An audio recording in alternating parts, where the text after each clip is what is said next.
Assalomu alaykum, hurmatli obunachilar va umuman bizni tinglayotgan davlat xizmatlariga oson yechim topib, o'zini imkoniyatlarini kengaytirib, uydan to'xtab qulaylikka ega bo'lmoqchi bo'lgan fuqarolar. Navbatdagi video yo'riqnomamiz bugun biz aynan soliq idorasidan qarz mavjud yoki mavjud emasligi to'g'risidagi ma'lumotnomani yuklab olishga bag'ishlanadi. Bu juda bir oddiy amal. Buni xoh telefonda qiling, xoh kompyuter orqali qiling. Ikkalasi ham bir xilda kechadi. Demak, men Google Chrome orqali kirdim. Shu Google Chrome orqali MyGov.uz demak platformasiga o'taman. Avtomatik tarzda meni ma'lumotlarimni chiqaradi. Shu sababi menda Google Chrome'da login parolim bilan xotirasida kirgan holatda saqlangan. Bu yerdan biz soliqlar degan sohani tanlab olamiz va demak mana shu soliqlar degan sohada mana bu yerda soliqdan qarzi mavjud emasligi haqida ma'lumotnoma ustuni bo'yicha demak o'tamiz.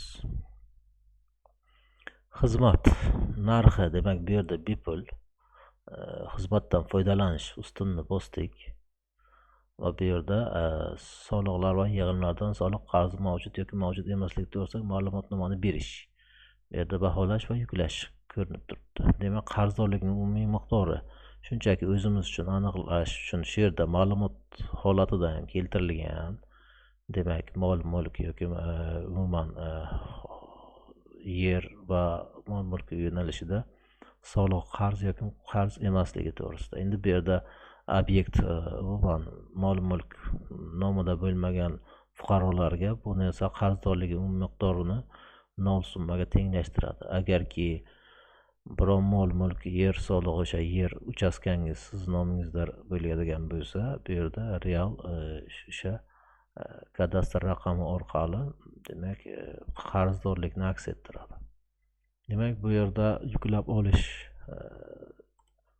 xizmatini bosamiz va bu yerda bizga jarayonni yuklab beradi. Ana shu yozgan ma'lumotni qog'oz ko'rinishda aks ettiradi. Kanalimizga obuna bo'ling, like va yangi yo'riqnomalarni o'tkazib yubormaslik uchun qo'ng'iroqchani bosing. Kanalimiz haqida do'stlaringizga ulashing. Keyingi videolarda uchrashguncha salomat bo'ling. E'tiboringiz uchun rahmat.